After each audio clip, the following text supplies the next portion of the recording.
to climb gear up.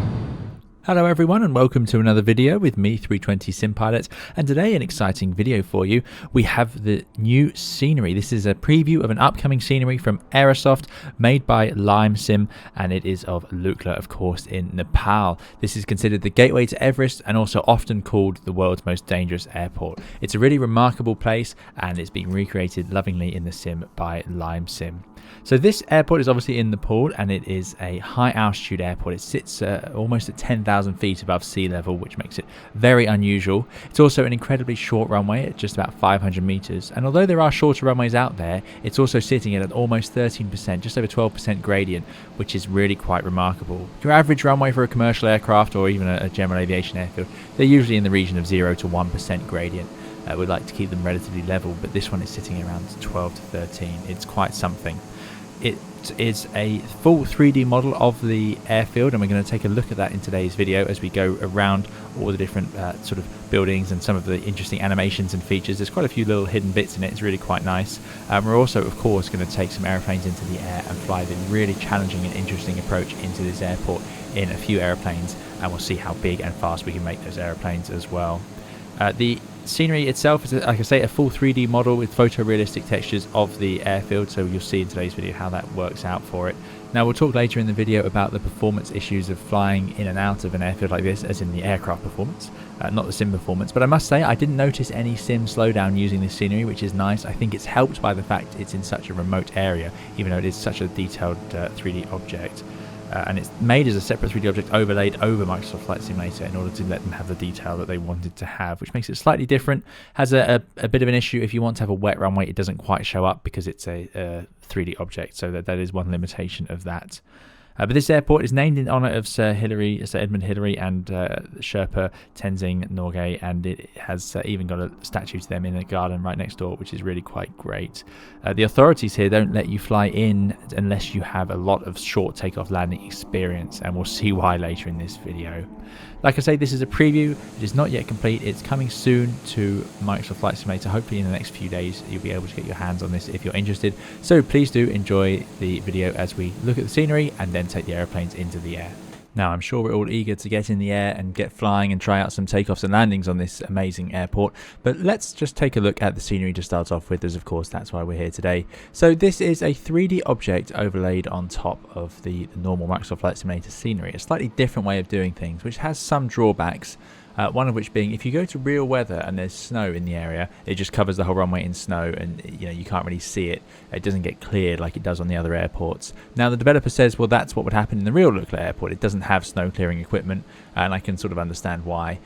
So perhaps that's not an issue. It's mainly used, of course, in the summer seasons, although when the weather's nice, I believe there are daily flights to Kathmandu. But there we go. So yeah, it's slightly different, and as a result you can actually end up with your camera going through the scenery, although the drone camera won't. It does recognize it as an object. But anyway, here we have the runway, and as I said earlier, photorealistic textures have been used, and you can see here it really does pay off in this case. We've got really nice markings on the asphalt, and you can see where everyone's been turning off the runway here into the apron and re-entering the runway as well. And then you've also got sort of entrances to the side roads where vehicles and so on might be headed.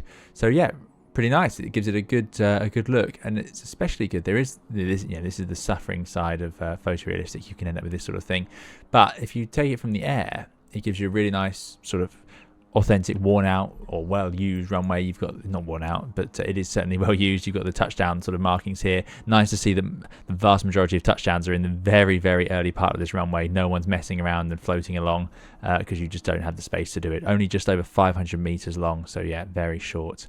And then you have all these buildings added in around, so it gives it a bit of a lively diorama sort of feeling. Apparently quite a lively airport. I've never been here, but in summer and the peak season with all the people coming to climb Everest, it can get very, very busy. Now Everest is actually off in the distance. You can't quite you certainly can't make it out from the airport, but it's on this mountain range behind the mountains here, and as we keep climbing you'll just see there are so many peaks around here. What an amazing part of the world. So it's great to have an airport that can sort of bring us here and let us experience it, because of course the Microsoft Flight Simulator scenery looks so fantastic, doesn't it? Look at that, gorgeous. And as you keep climbing you'll just see more and more peaks. So Mount Everest is one of the ones over in this direction. I don't think it's this one. I think it's behind that. But anyway, there we go. But as you can see, the airport fits in really nicely. It looks like a natural addition to the scenery, but just we get the extra detail. Now let's have a look at the heliport, which is this area here. Arguably a more sensible way to get in and out of a short uphill runway like this, but of course we want the challenge of flying in, don't we, in an airplane. And also helicopters may have limited performance, but also the distance they can head out to. Now you can see there are some baggage vehicles driving around, which is nice. Lots and lots of movement going on in this scenery, which I really like. So you have someone walking along here. I believe this is an airport guard in the camouflage sort of gear, not doing a good job keeping the stray cats away. I have never seen a stray cat in Microsoft Flight Simulator. I really like that. Quite a convincing walk as well. That must have taken quite a while to animate. And some dogs as well. Could represent both sides. And here we have someone loading up the helicopter for what will surely be an exciting holiday. Very nice. Some natural animations on all the people as well. I'm very impressed with it. Walking around. Someone chatting on the phone. Someone just standing on the phone. A cat cleaning itself. Just brilliant. And lots and lots of decals. So you can see all the detail right up close. Feels like a real place. I like it a lot. And of course it is a real place. But they've done a great job representing that in my opinion anyway. And as we head up, some interesting little details. You have a little stream around the side here. And this has water flowing down it.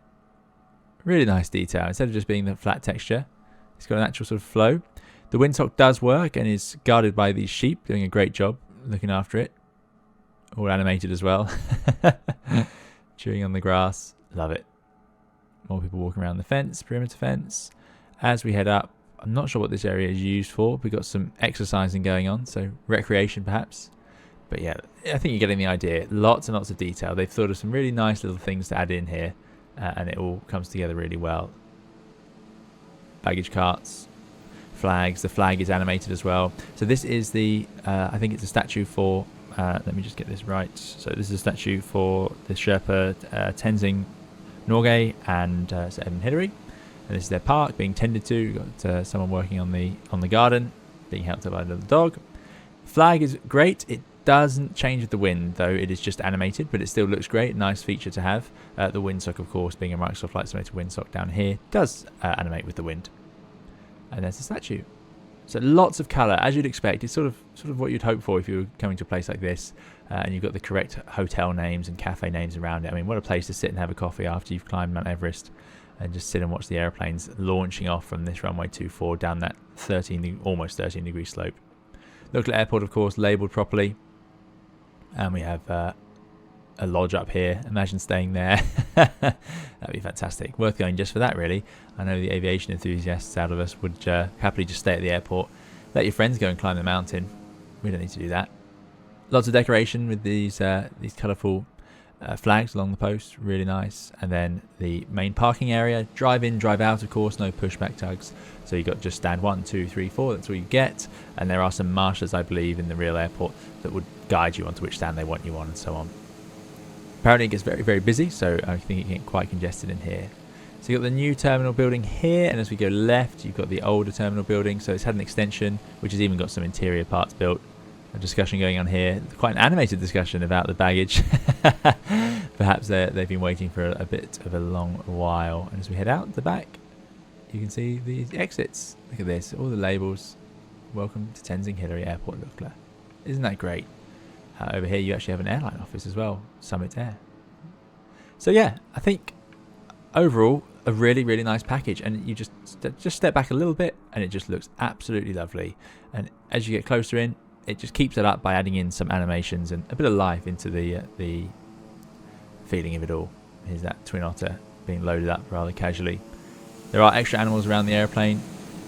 Here we have a dog attacking this cockerel. Or maybe just telling off. Doesn't want him there. And as we head down, some chickens grazing. Love it. Those regular viewers of the channel will know that I'm a big fan of sort of diorama style details in sceneries. I think that's what it's all about, really, isn't it? So lots of life, lots of colour, and yeah, really nice. Let's go and give it a go in the air. Now, an airplane that should of course have no trouble with dealing with Lukla is here, the TBM 850. This is a powerful turboprop aircraft, also with a nice straight wing, and is perfectly suited to this sort of environment. And what do I mean by this sort of environment? Well, Lukla is known as the world's most dangerous airport is a title some people give it. It has had a lot of accidents over the years, and there's a reason for that, which is that there are lots of factors against you when you're operating into here. First of which is the altitude. If you look at the altimeter, we are already sitting at 9,360 feet. That is high. If you're in a piston aeroplane, lots of single-engine piston aircraft really start to get a little bit weak above 7,000 feet altitude. And why is that? Well, the air is thinner and thinner and thinner.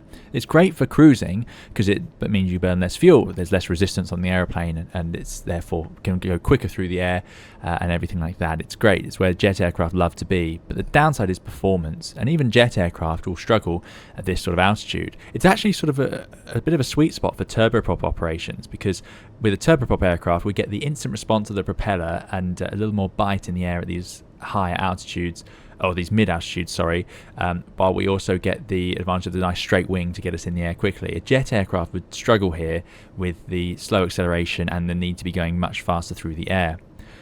And why do we have to go faster through the air? Well, there's less air around us, so our indicated airspeed will stay the same. We still calculate our speeds based on these indicated airspeeds, so you'll still rotate and fly your approach based on the same, but you'll actually be moving through the air quicker. It's because there's less pressure around you, so the indicated airspeed is set for sea level. So it's going to show up slightly different. This would be a calibrated airspeed most likely, but either way, your true airspeed through the air will be much higher. So all these things mean that you need to be going a bit quicker through the air, and then if it's a hot day or anything like that, then it gets even more severe. So that's against you. You've then got, of course, a short runway. 500 meters is not long by any standards, so short runway to deal with, whilst also needing to be going faster, and we've then got to deal with the fact that it's got that huge slope. Now, it's great for taking off, although it's still a bit of an exciting ride, and it obviously is a huge challenge for landing, although it then helps you decelerate. So let's get the TBM out. So brakes released, and we'll go roll onto the runway. Now, it's a busy airport, so I've seen some videos on YouTube where aircraft do this, as the other one will be following the line and parking back round where they were. I'm going to make sure I get all of the runway that I would like. See if we can exploit a few extra meters, and then swing it around here. Lots of RPM, differential braking. I'm just going to use takeoff flaps because that's all we're going to need. This airplane is well equipped for what we're doing here. So let's get ourselves into the air, and there's a few things that are quite interesting about flying around Lukla. First of all, the visual picture is very, very different. It's very hard to judge whether you're descending, climbing and so on just by looking out the windows, because you're flying into these ridge lines. So keep an eye on that vertical speed indicator. You'll see as we run down the runway and get into the air, it's tempting to think you're climbing when actually it's just the ground going away beneath you and you're still descending into the valley. So try and judge that properly with a bit of a scan inside as well. A bit unusual for visual flying, obviously. You need to be looking outside a lot, but we also just need to keep an eye on the inside as well. We're going to obviously run down the hill. I have expecting no trouble from this airplane to get enough momentum to do that and enough speed over the wings, and then we'll make a left turn into the valley, and then we'll turn around, come back in and fly the approach. So I'm going to get the engine up to full power, release the brakes, off we go. Down that lump, that must be great fun to do. And here we go, and our ski jump, and look at the airspeed building up, no trouble at all. Through 70, nice gentle rotation, and now you can see we're still descending. Look at that, still descending. So let's get that nose up, speed's built up nicely. There's our positive climb, gear up, and away we go. This airplane having absolutely no trouble, as we'd hoped. Beautiful place to be flying, absolutely beautiful.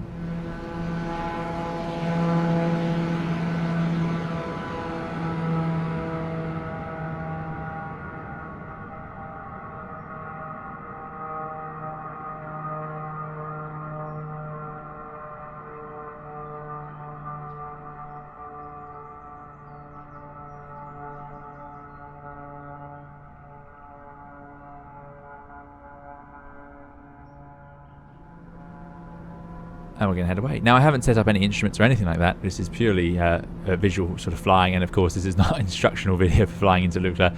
This is just me having a bit of a go. So now let's have a go at getting ourselves back in. So bring those flaps in as we go through the maximum speed. And what we're going to do is turn around and fly the approach. I'm going to start the approach from 10,000 feet. So I'll climb to that, and look at this. Aeroplane has no trouble with the performance. Absolutely beautiful place to be flying as well. Just lovely on a day like this anyway. And there's the airport behind us. Now we're just going to run away on the speed, so let's slow it all down. I'm going to keep the propeller at max RPM. That gives us the most power out of the engine. You don't want to lower the RPM unless you're sort of setting up for efficiency or cruising, but taking off and landing, it's typical on turboprops to use the maximum RPM semi-properly, but it's fully forwards. Keeping it at 10,000 feet as best we can. Again, easy to misjudge the bank angle and so on, because look, we just don't have that horizon. It's also very easy to misjudge the pitch compared to your normal picture on a flat sort of horizon. This is very, very different sort of flying. So we're going to enter the valley by being on this side. So I'm just going to slow down a bit more. 10,000 feet sticking to. By staying on this side of the valley, we give ourselves room to turn around if we need to. Keeping it at 10, don't climb too much. So on the left side, then we're going to aim for this ridge here and then make our right turn in towards the airport, which is over there. We're going to reach this ridge at 9,500 feet. Then we're going to cross this river. There's a river there at 9,300 feet. So speeds back, first stage of flat, gear down. It's gently descending towards 9,500. Don't get too close to these ridges. Wind, obviously, a big problem here. If it's coming off these ridges, it can cause significant downdrafts and you will not have the space to recover. Wind shear is a huge problem for airplanes, and we do spend a lot of time making sure we have the power and room to recover, and getting too close to the mountains could ruin that for you, especially as they obviously will disrupt the air and cause these downdrafts. So there's Lukla over there. Continue to heading in, 200 feet high, so let's keep coming down, get the power back.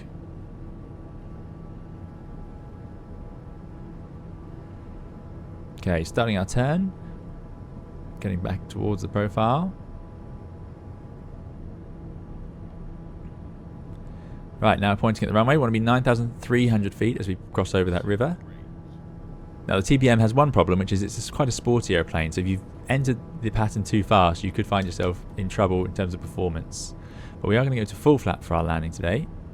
Keeping a gentle descent. I'm doing 500 feet per minute now, and now I'm just aiming. So we're through 9,200 feet. We're a little bit low then, so I need to keep the power on. Just shadow out that descent for a little while. We've gone a bit low over the river. There we go. Now carry on back down.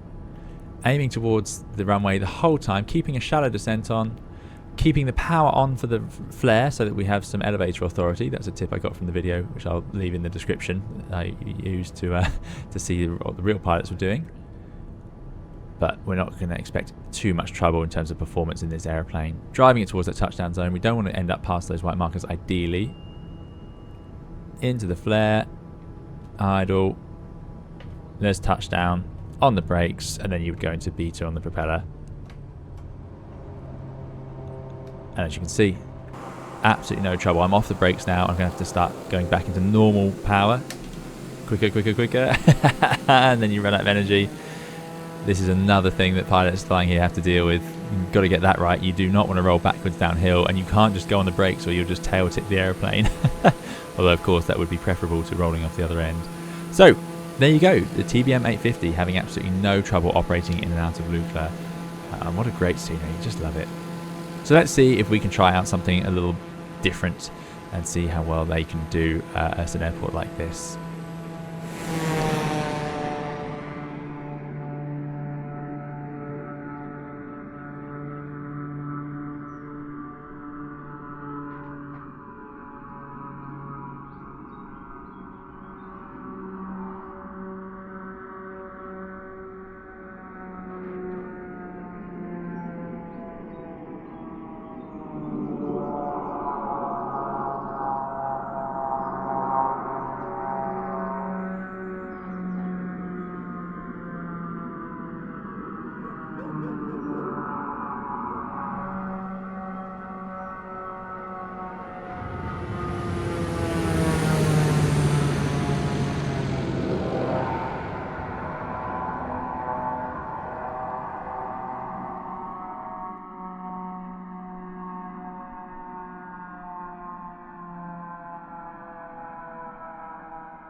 $500.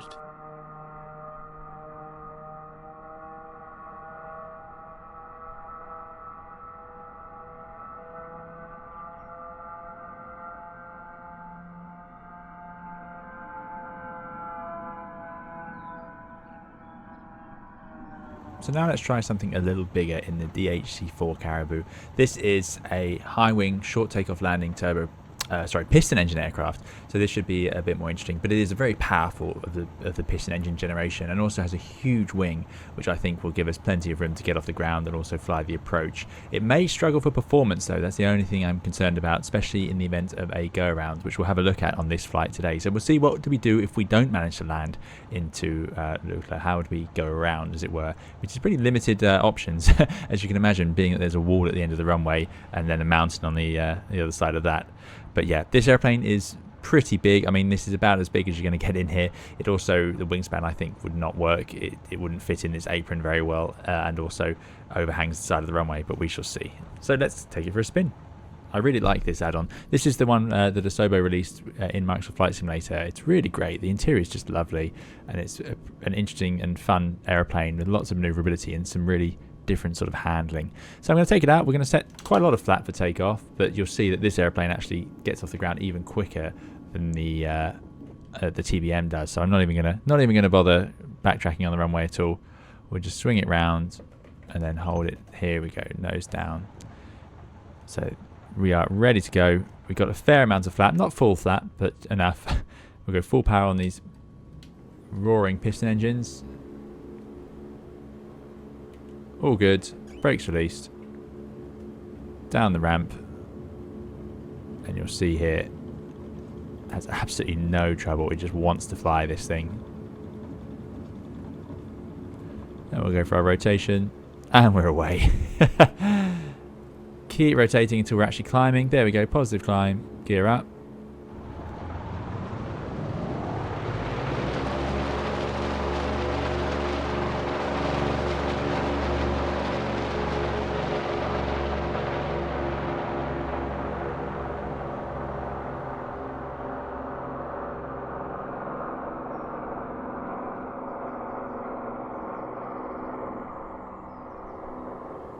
And instantly the ground falls away beneath you. It leaves you in an awkward position about cleaning up. But what else are you going to bother?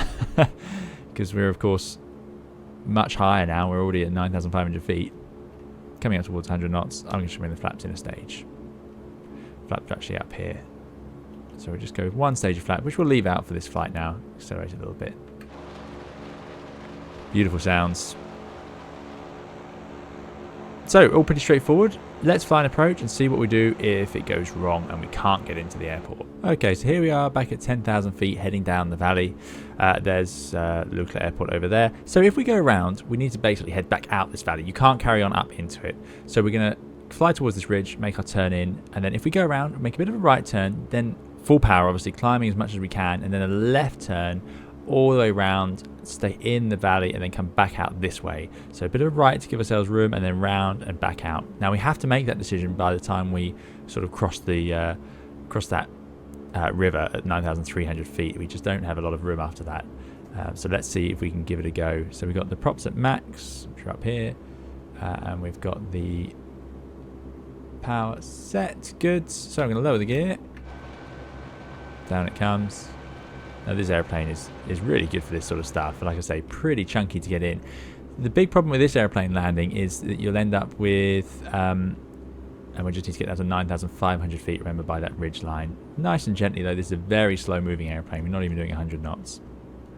But as we get close to landing, as we go into the flare, you need to keep the power on this airplane. With full flap out and the gear down, it's got a lot of drag, and those piston engines are struggling at this altitude for performance. So you need to make sure that you have that power on and have the energy in the airplane. Again, this is not an instructional video of how to fly this. I'm not sure this airplane could go in. If you look, even if we make that engine rich, the engine actually loses its power. It has to stay at lean. We have to have a large amount of not a large amount of fuel going into the engine, or it just chokes itself. Right, here we go, coming towards the ridgeline then. Get some more flap out.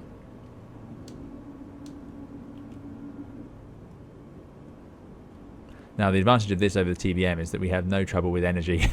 This thing will slow down very quickly. You idle those piston engines, you get the flaps out, and it just, like standing on the brakes.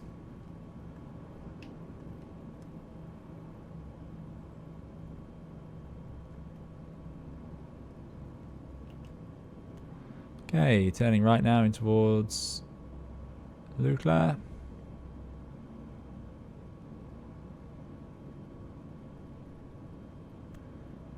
$9,500 feet. Don't want to descend too quickly now. We're at full flap. Get the power on. Don't want to stall. And here we go. Now I want to be 9,300 feet, which is coming up as we pass over that river, which is actually working out okay on this one, typically. But let's say we don't want to do this. We don't think it's going to work. Let's go around. So I'm going to go full power. I'm going to bring the flaps in a stage. I'm going to start a gentle right turn, watching the energy, positive climb, gear up. And again, you can't really see that we're climbing out the window because, of course, the ground's coming up with us. A very awkward position. So you'd follow whatever your aircraft needs. You can see we are still climbing, although it looks out the window like we are descending.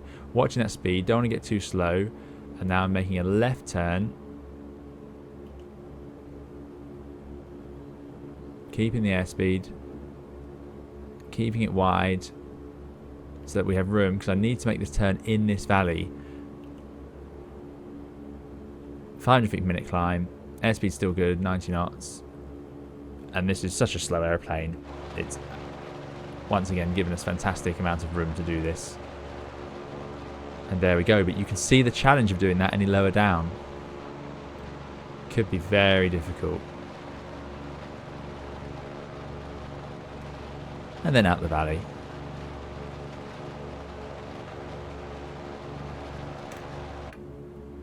So we'll try that approach again, shall we?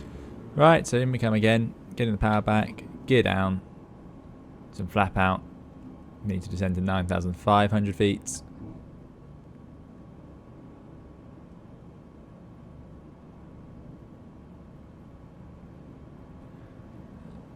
Starting our turn.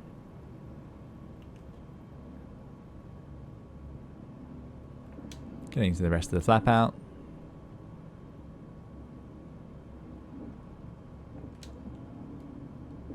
Bit high this time, so we'll keep the power back. Let that flap. Look at the amount of drag we have out on this airplane. Isn't that amazing? Which is great. Great for fixing our mistakes. So 9,500. Remember 9,300 over this river. We'll have no trouble with that today.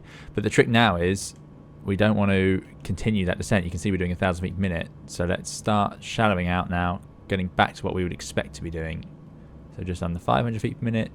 Power coming in. You can see our little short field approach and landing. So we want to have the, between the diamond and the triangle, we're pretty light today. It's getting a bit slow there, so you've got to keep an eye on that. Quite a clever feature to run off the angle of attack. But we don't want to be slow. We need to have energy in the airplane. We're a bit committed now. Going around from here would be very dangerous, so we've got to make it onto the runway pretty much.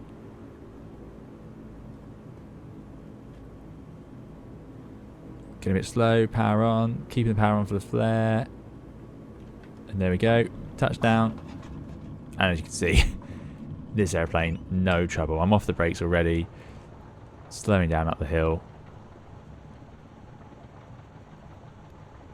Fantastic. Good bit of fun. Love this add-on, really great. Great airplane. Got a huge amount of power to get up the hill. Go, go, go.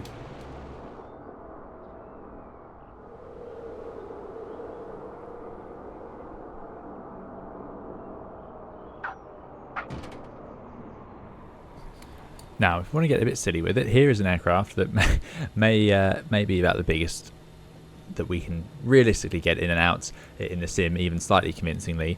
And before we do this, I just want to say this is not meant to lighten the challenge and the effort and bravery that pilots who fly into Lukla go through. You know, this is just because we're in Flight Simulator and we're experimenting with airplanes. Why wouldn't we try it out? So here we have the BAE 146-100, the smallest of the variants, the only one I've managed to get in and out.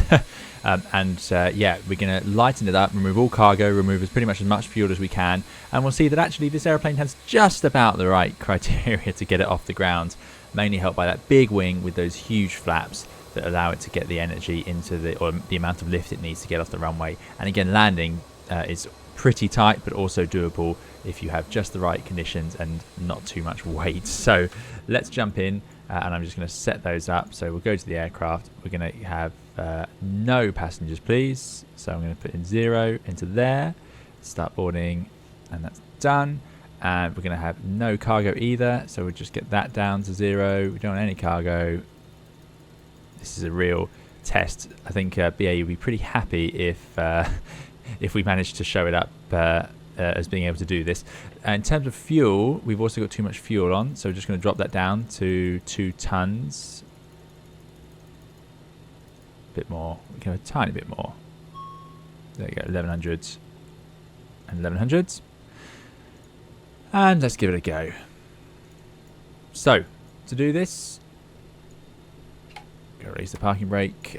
We can now set up our speeds. So we're at 27 tons. I'm going to go for a flap 30 takeoff. So VR 92 knots, which we've got down there. Okay, 92 knots VR, and that's with flaps set to 30, which they are indeed. I'm not going to use the thrust management system because that will try and derate the engines a little bit, and we don't want to do that. We are struggling as it is. Let's head out onto the runway and give it a go. Absolutely love this add-on as well. So we are going to try and backtrack as best we can. Quite a manoeuvrable airplane, the 146 on the ground. It's quite short, so that is good.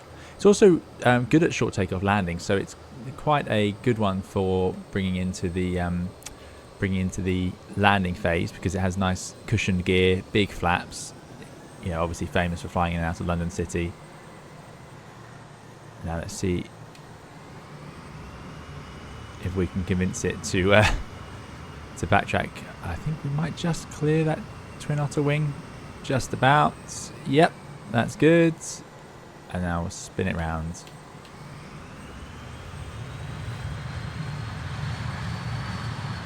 Amazing what airplanes can do. Their turning circles are remarkable. Look at that, brilliant. Right, here we go. So we've got the flap set, we've got the trim set. We are as light as we're ever going to be. Trim it's there. Let's go. Full power.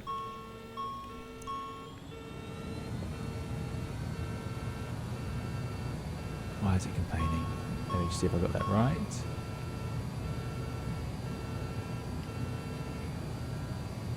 Just the trimmer. There we go. Right, brakes released. Go to that master warning, thank you. Down the hill we'll go. Bang. And you'll see this airplane seems to have the right combination. Speed alive, both sides. And there's 80. Let's rotate a bit early. Let's get it going. Rotate. V2. And right onto the stick shaker. Positive rate of climb. Gear up. Get the nose down. Gear up. And we have made it out. Just. That couldn't be closer. And of course completely against all the regulations in terms of energy management and so on. But there we go. 146-100 has made it out of Lukla. So let's see, or more importantly, can we get it back in again? To do that, we'll just fly the same sort of profile as we've been doing. So make sure we are at 10,000 feet, which is there.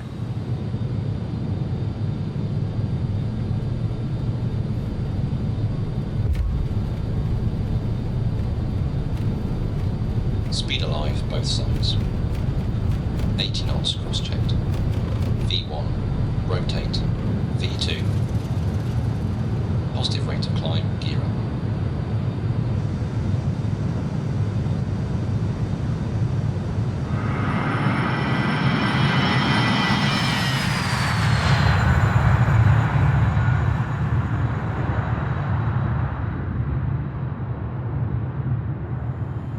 Okay, 9,500 feet at the ridgeline, starting our turn, 101 knots for a final approach speed.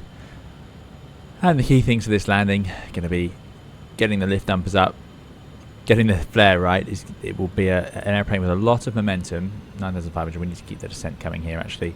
And then we need to get on those brakes as quickly as possible. But it's going to be, like I say, all about getting that flare judged right. Too late and we'll just hit the wall early, and obviously too early, and then we'll float up the runway. So we are limited on sort of every aspect at the moment. Speed's good, we're on speed.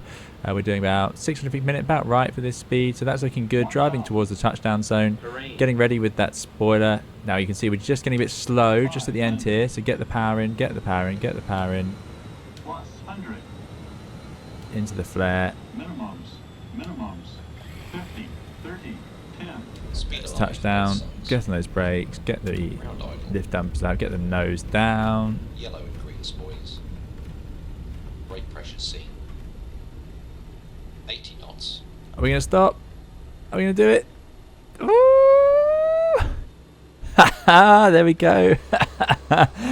It couldn't get closer than that. Landing on the stick shaker. I was not sure that would work. But there we go. We made it in the 146-100. I think it is possible to do it a bit better than that, but that's as far as I'm going to manage today.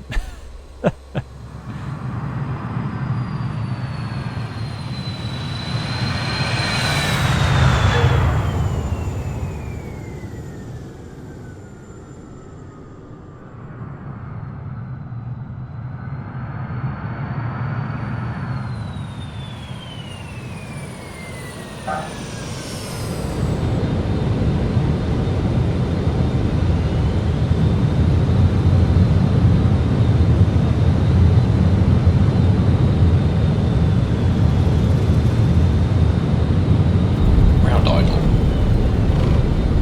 Brake pressure seen. 80 knots. 60 knots.